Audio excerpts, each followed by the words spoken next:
Once upon a time, there was a man named Jonah. He wasn't the type of person you'd expect to see at the center of an incredible story. He wasn't a king or a soldier, just a man who preferred his quiet, predictable life. He liked spending his mornings at the market, haggling for the best fish and bread, and his evenings at home, watching the sunset from his rooftop. But Jonah's life wasn't as simple as he wanted it to be. You see, Jonah was also a prophet, someone God spoke to directly to deliver important messages. Normally, Jonah didn't mind the job. Most of the time, God's messages were about encouraging people to live better lives or reminding them to be kind. But this time, everything was about to change. One hot afternoon, Jonah was sitting under a shady olive tree, enjoying the breeze and nibbling on some figs. Suddenly, he felt the presence of something much greater than himself. It wasn't loud or flashy, but Jonah knew exactly what it was. "Jonah," God's voice called, calm but commanding. Jonah sat up straight, his heart pounding. "Yes, Lord," he replied, swallowing hard. "I have an important task for you," God said. "I want you to go to the city of Nineveh." Jonah's stomach twisted. Nineveh? He'd heard plenty about that place.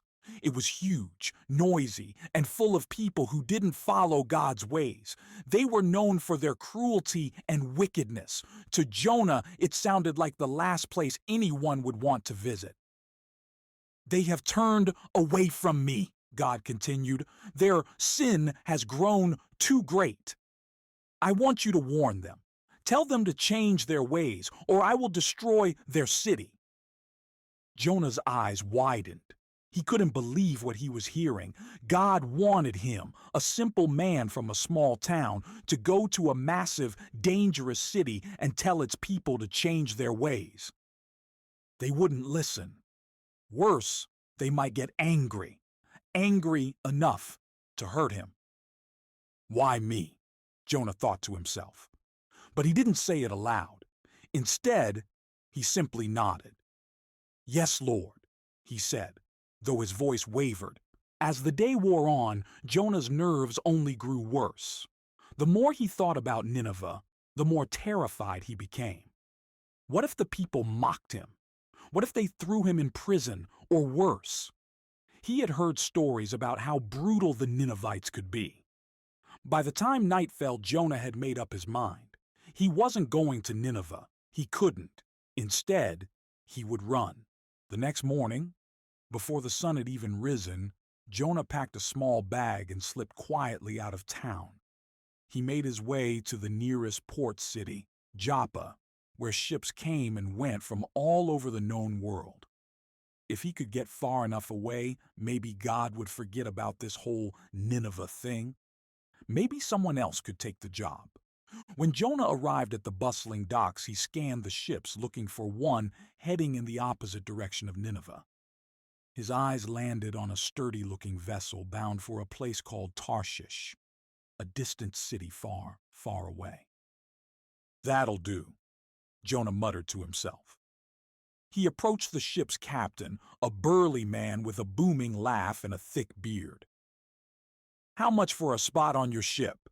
Jonah asked, his voice tight with urgency. The captain eyed Jonah suspiciously. "You're in a hurry, aren't you?"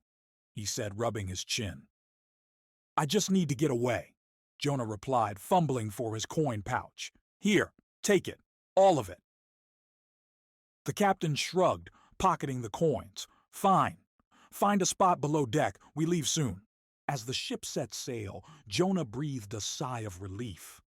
The salty sea air filled his lungs, and for the first time in days, he felt a tiny flicker of hope.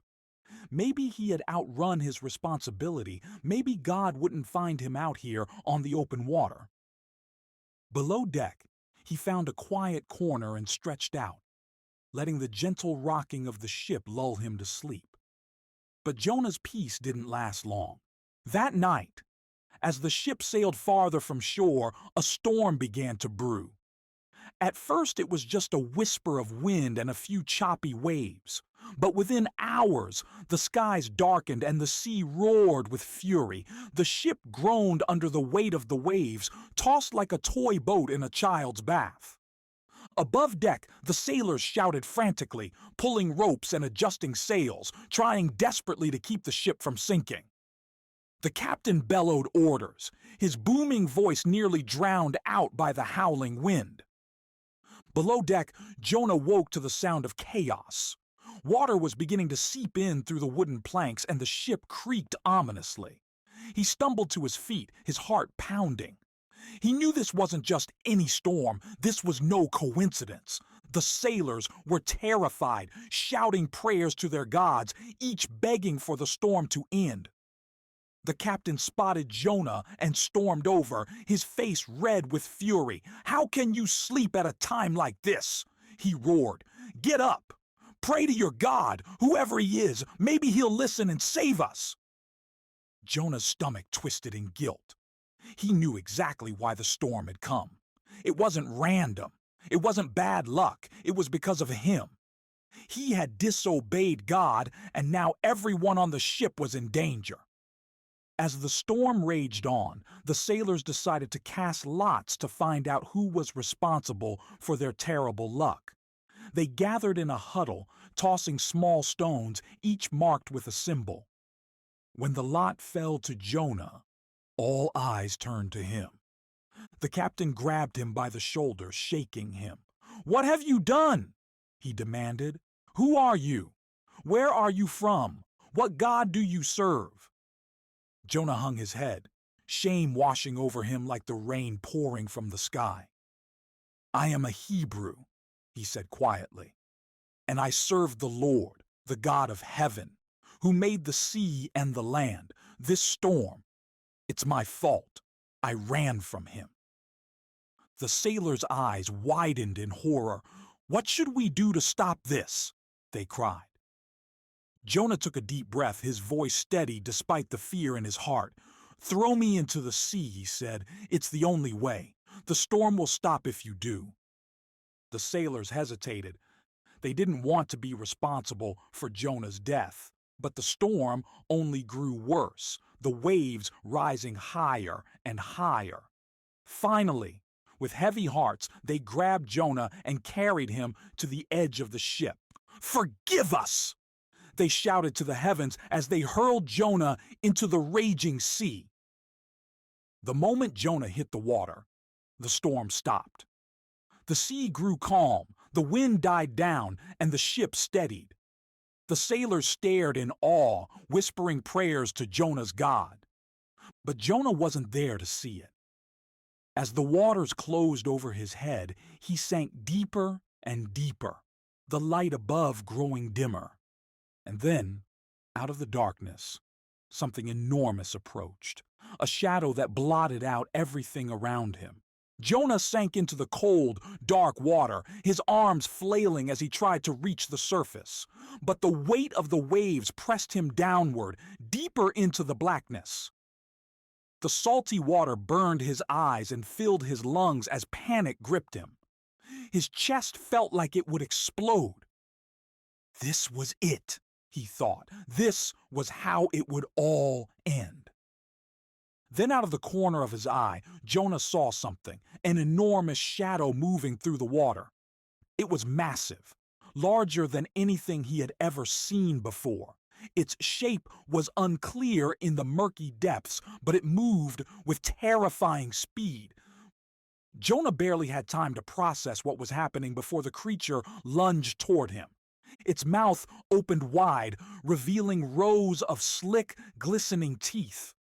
Jonah tried to scream, but the water muffled his voice. The last thing he saw was the enormous maw closing around him as everything went black. Jonah woke with a jolt, gasping for air, but instead of water, he inhaled a warm, damp stench that made him gag. The world around him was dark and wet, and the ground beneath him felt soft and slimy. A low rumbling sound echoed all around him, like distant thunder. But it wasn't the sea. It was the sound of the creature's body. Jonah blinked. his eyes adjusting to the dim light. He reached out, his hand pressing against the fleshy walls of the space he was in. The walls were warm and pulsed faintly, as if they were alive. It hit him like a lightning bolt. He was inside the belly of the creature. "A fish," Jonah whispered to himself, his voice shaking. "A great fish." Jonah sat there for a moment, stunned. The salty, slimy air made it hard to think straight, but one thought rose above the rest. He wasn't dead. Against all odds, God had spared him, though the reason why wasn't yet clear. At first, Jonah tried to figure a way out. He pressed against the walls, hoping to find a weak spot he could tear open, but the fish's stomach was strong and unyielding. He shouted, his voice echoing in the damp chamber, but there was no one to hear him. Exhausted, Jonah slumped against the wall and buried his face in his hands. He was completely alone. Hours passed, though it was impossible to tell how many. Time felt meaningless inside the fish. Jonah tried to sleep, but the constant rocking of the creature as it swam made it impossible. And the smell, it was unbearable. A mix of rotting fish and salt water that made his stomach churn. As he sat there, Jonah's mind began to wander. He thought of the sailors safe now on their ship. He thought of Nineveh, the city he had tried so hard to escape. Most of all, he thought of God. Why had this happened? Why had God allowed him to be swallowed by this creature instead of letting him drown? Then, deep in the quiet of the fish's belly, Jonah heard the answer, not in words, but in his heart. God wasn't done with him yet. Jonah sighed, leaning back against the soft, pulsing wall. "All right, Lord," he said aloud. "You win." His voice cracked as he spoke, but he didn't hold back. "I ran from you," he confessed.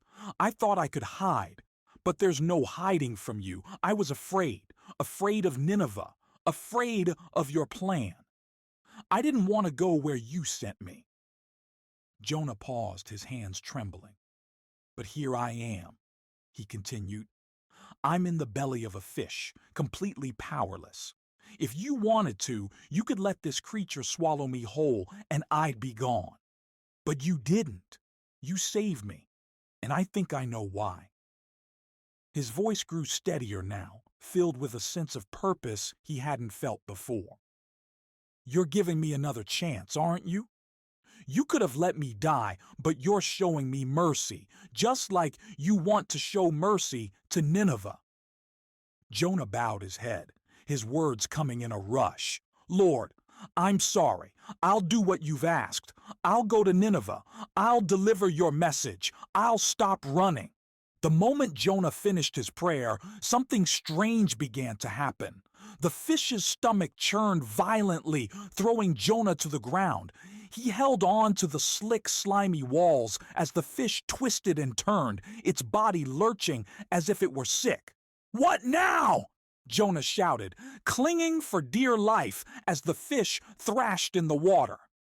Suddenly, the fish surged upward.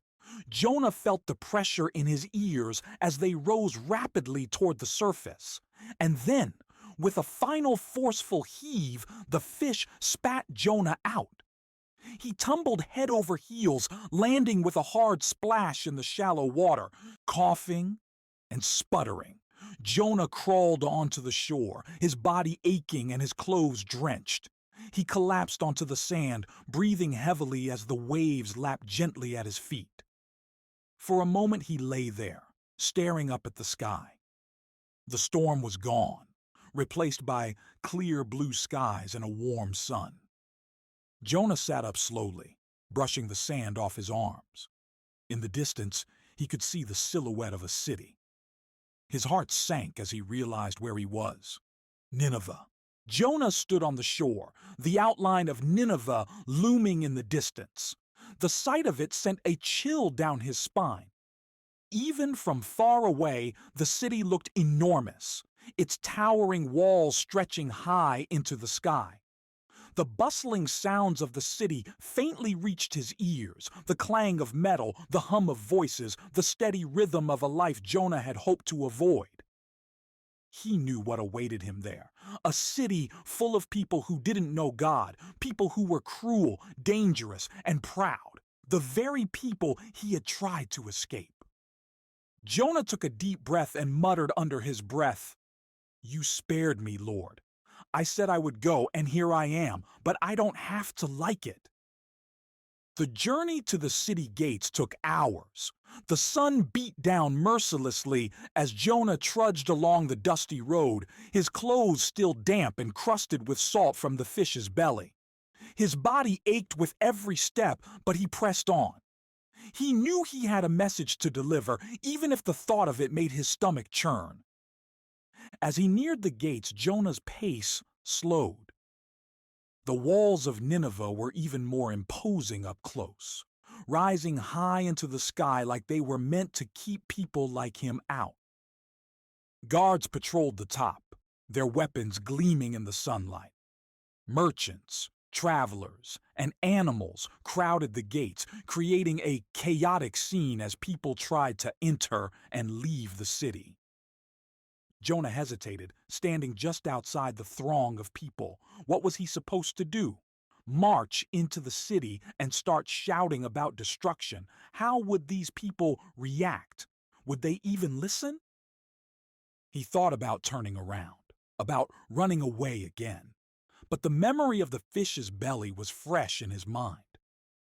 "No," Jonah said to himself, "I'm not running this time." Jonah pushed his way through the crowd and entered the city. The noise was overwhelming. Street vendors shouted to sell their goods, children darted through the crowds, and the clang of metal workers echoed from the forges. Jonah had never seen so many people in one place. The streets were lined with towering buildings, decorated with intricate carvings and vibrant fabrics. The air smelled of spices, smoke, and something Jonah couldn't quite place. As he walked deeper into the city, Jonah's heart pounded. This was it. This was the moment he had been dreading. He stopped in the middle of a busy square, took a deep breath, and raised his voice. "People of Nineveh," he shouted, his voice cracking slightly. A few heads turned, but most of the crowd ignored him. Jonah clenched his fists and tried again, louder this time. "Listen to me. I have a message from the Lord, the God of heaven and earth." This time, more people stopped. The crowd began to gather, curious about the strange man shouting in their square. Jonah swallowed hard, his palms sweaty. The weight of their stares bore down on him, but he forced himself to continue. "The Lord has seen your wickedness," Jonah declared, his voice growing stronger. "Your violence, your greed, your cruelty. It has reached the heavens. He has sent me to warn you. If you do not change your ways, this city will be destroyed in 40 days. The crowd erupted into murmurs. Some people laughed, pointing at Jonah and shaking their heads. Others scowled, their eyes narrowing with suspicion. A few looked genuinely unsettled, whispering to each other as they stepped back. Jonah braced himself, expecting the worst. Surely they would mock him, throw stones at him, or drag him before the city officials.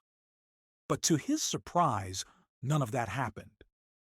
Instead, the murmurs grew louder, spreading like ripples through the crowd. People began to leave the square, rushing off to tell their families, their friends, and the city leaders about the strange man's warning.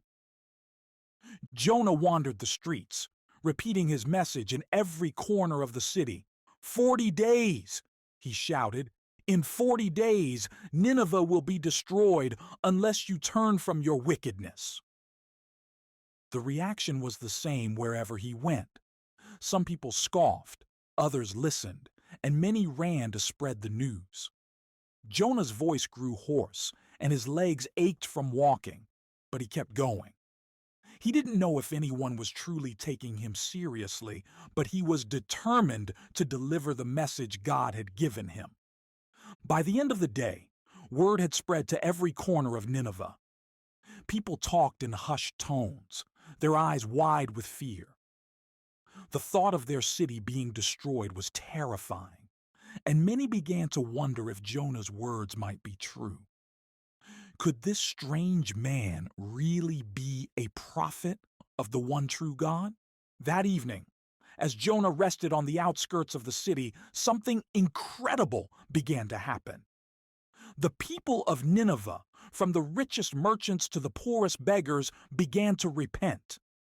They tore their fine clothes and dressed in rough sackcloth, a sign of humility and sorrow. They stopped eating and drinking, fasting to show their seriousness. Even the king of Nineveh, a man known for his power and pride, stepped down from his throne, removed his royal robes, and sat in ashes. He issued a decree commanding everyone in the city to turn from their wicked ways and beg for God's forgiveness. "Who knows?" the king said, his voice filled with hope and fear. "Perhaps God will relent and spare us from destruction." Jonah watched all of this unfold with a mix of disbelief and frustration. He had come to Nineveh expecting the worst, and now the entire city was humbling itself before God. Was this what God had wanted all along? Jonah couldn't help but feel a twinge of anger. After everything he had gone through, it didn't seem fair for Nineveh to be forgiven so easily. As the city fell silent that night, Jonah sat alone, staring up at the stars. He couldn't understand why God was so willing to forgive these people, but deep down, he knew this wasn't the end of the story. Jonah stood on the shore, the outline of Nineveh looming in the distance. The sight of it sent a chill down his spine. Even from far away, the city looked enormous, its towering walls stretching high into the sky like they were meant to intimidate anyone who dared approach. A faint hum of activity drifted toward him on the breeze. The clang of metal, the shouts of merchants, and the distant din of voices. Jonah's stomach churned. He knew what awaited him there, a city full of people who didn't know God, people who were dangerous, cruel, and proud, the very people he had tried to escape. Jonah stood motionless for a long moment, the waves gently lapping at his feet. He could still feel the ache in his limbs from being thrown into the sea and swallowed by the great fish. The memory of those dark, slimy walls sent a shiver down his spine. He hadn't forgotten his prayer inside the fish's belly, the promise he'd made to God. Jonah sighed heavily. "You spared me, Lord. I said I would go, and here I am. But I don't have to like it." The journey to Nineveh's gates was slow and grueling. The road was dry and dusty, and the sun beat down mercilessly, making the air shimmer with heat. Jonah's clothes were still damp and crusted with salt, chafing against his skin as he walked. His throat was parched, and his stomach growled in protest, but he pressed on. Each step felt heavier than the last, his body protesting the weight of the message he carried. As he walked, Jonah's thoughts swirled with fear and resentment. What if the people of Nineveh didn't listen? What if they laughed at him, or worse, attacked him? The Ninevites were known for their brutality, and Jonah had no doubt they'd react violently to a foreigner marching into their city to call them out. The whole task felt impossible. "I can't believe this is happening," Jonah muttered to himself. "Why me? Why send me to a place like this? They're not going to change. They deserve whatever judgment is coming." But deep down, Jonah knew he couldn't run this time. God had made that abundantly clear. By the time Jonah reached the city gates, his legs felt like lead. The walls of Nineveh loomed before him, impossibly tall and imposing. Massive gates of iron stood open, guarded by soldiers armed with spears and shields. The crowd at the entrance was overwhelming. Merchants haggling over goods, animals braying and bleating, and travelers shouting to be let through. The air smelled of sweat, spices, and the faint metallic tang of the weapons the guards carried. Jonah hesitated, hanging back at the edge of the crowd. His heart pounded in his chest, and his palms were slick with sweat. What was he supposed to do? Just walk in and start shouting about destruction? He thought about turning around, about slipping away unnoticed, but the memory of the storm and the fish's belly stopped him. He took a deep breath and stepped into the crowd. The noise was deafening as Jonah made his way through the gates and into the city. Inside, Nineveh was even more chaotic. The streets were packed with people, vendors selling everything from pottery to fresh produce, children darting through the crowds and beggars calling out for coins. Towering buildings lined the streets, their walls adorned with intricate carvings and bright tapestries. Everywhere Jonah looked, there was movement, noise, and life. For a moment, Jonah felt paralyzed.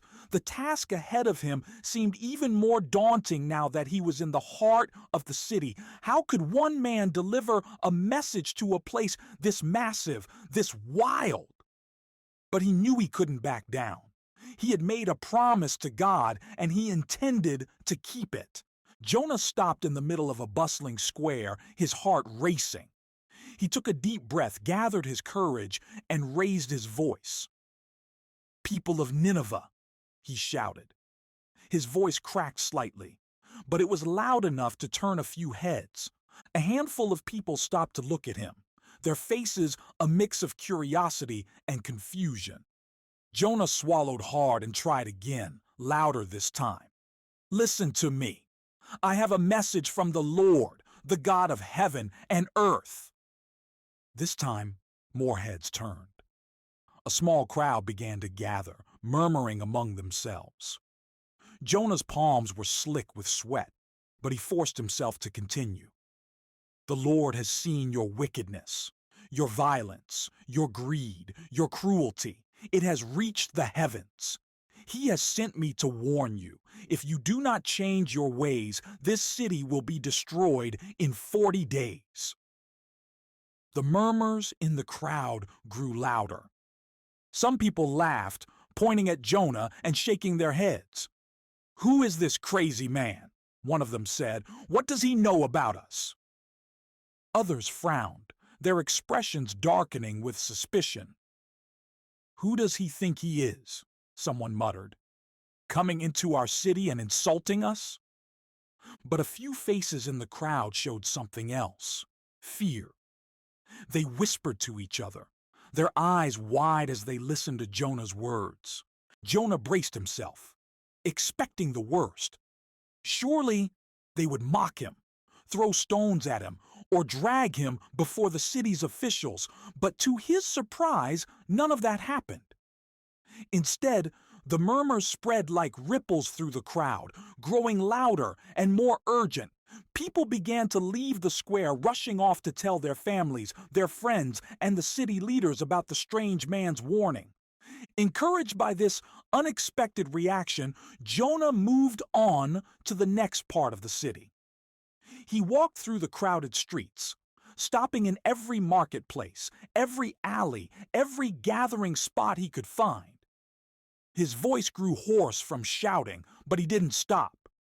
40 days, he cried. In 40 days, Nineveh will be destroyed unless you turn from your wickedness.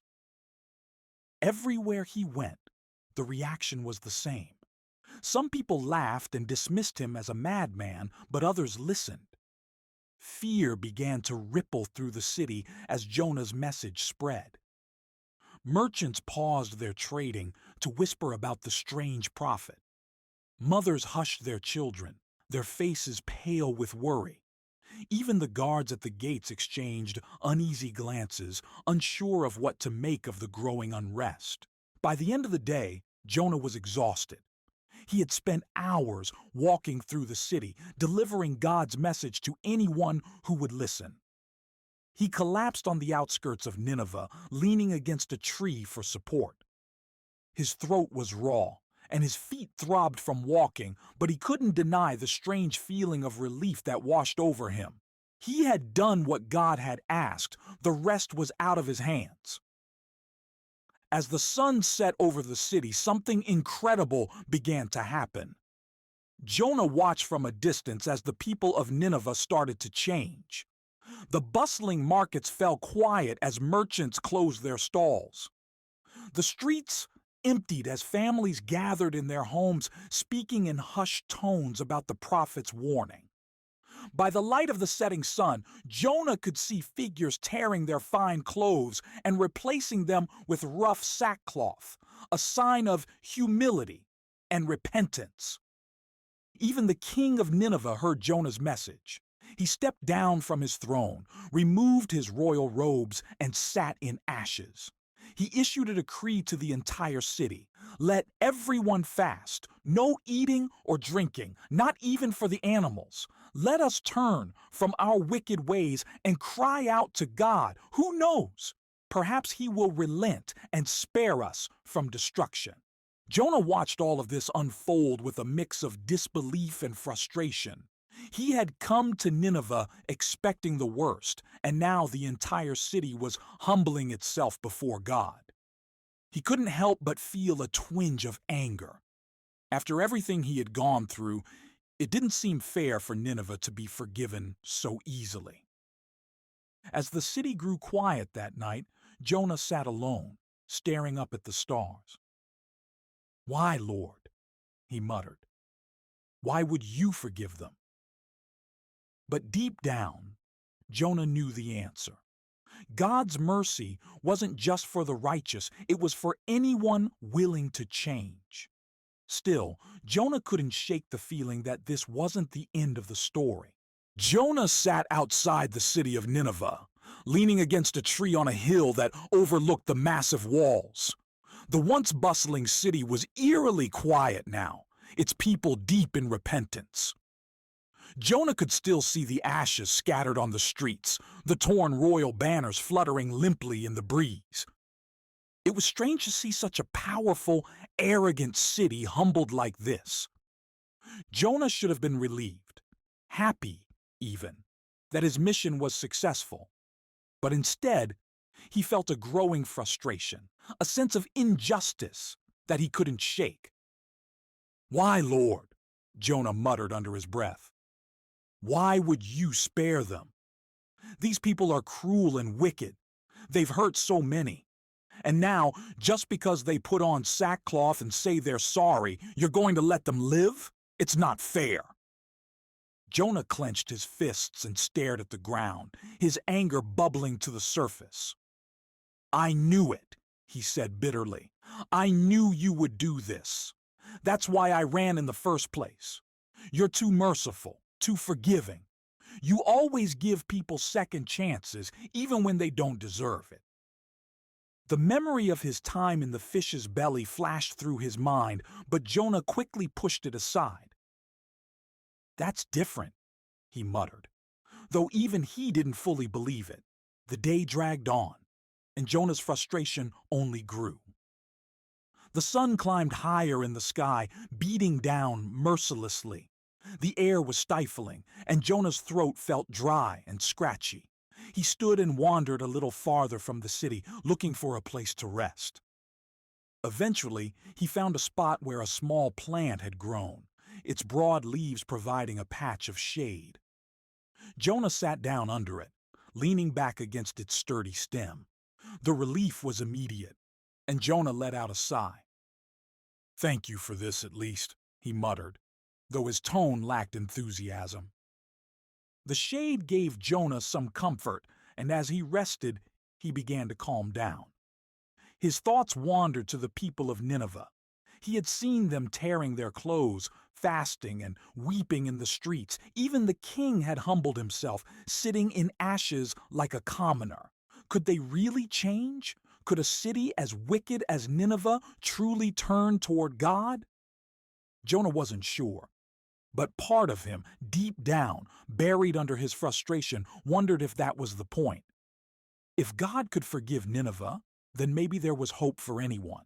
Jonah fell asleep under the plant, his body finally giving in to the exhaustion of the past days. When he woke, the sun was setting, painting the sky in shades of orange and pink. The air had cooled slightly, and for the first time all day, Jonah felt a small sense of peace. But the peace didn't last. The next morning, Jonah woke to find the plant withered and dead. Its leaves, once lush and green, were shriveled and brown. The shade it had provided was gone, leaving Jonah exposed to the blazing sun. A hot, dry wind blew across the hill, stinging his skin and making the air feel heavy. Jonah groaned, shielding his face with his hands. "Really, Lord," he said, his voice dripping with bitterness.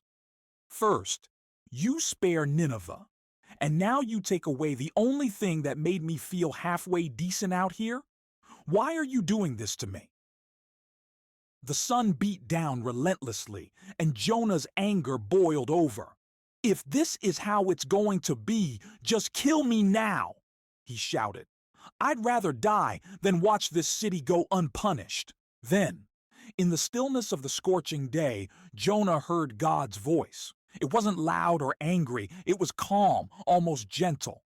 "Jonah," God said, "do you have any right to be angry about the plant?" Jonah hesitated, caught off guard by the question. "Yes, I do," he snapped. "It gave me shade, and now it's gone. Of course I'm angry." God's voice remained steady. "You're upset about a plant that you did not grow. You didn't plant it or water it. It came up one day and was gone the next. And yet, you care about it." Jonah frowned, unsure of where this was going. "Now consider Nineveh," God continued. "It is a great city with more than 120,000 people who don't know their right hand from their left. They are lost, Jonah, just like you were when you ran from me. Shouldn't I care about them too? Shouldn't I show them the same mercy I showed you?" Jonah sat in stunned silence, God's words echoing in his mind. He thought about the plant, how much relief it had brought him, and how much he had mourned its loss, even though it had been nothing more than a plant. Then he thought about Nineveh, its people, their families, their children. He had hated them for their sins, but had he ever thought about them as people, struggling just like he had struggled? Jonah lowered his head, his anger fading into something quieter. He didn't have an answer for God. As the sun set over Nineveh, the city began to stir. People emerged from their homes, their sackcloth still clinging to their bodies, their faces weary but hopeful. The king stood in the square, his voice rising above the crowd. "We have done all we can," he said. "Now we wait for the Lord's judgment." Jonah watched from the hill as the people bowed their heads, praying earnestly for forgiveness. He didn't know what would happen next, but he felt a shift in his heart. Maybe, just maybe, he had been wrong about them. Maybe they did deserve a second chance. And as the stars appeared in the sky, Jonah finally understood. God's mercy wasn't just for the righteous, it was for everyone willing to turn toward him, even Nineveh,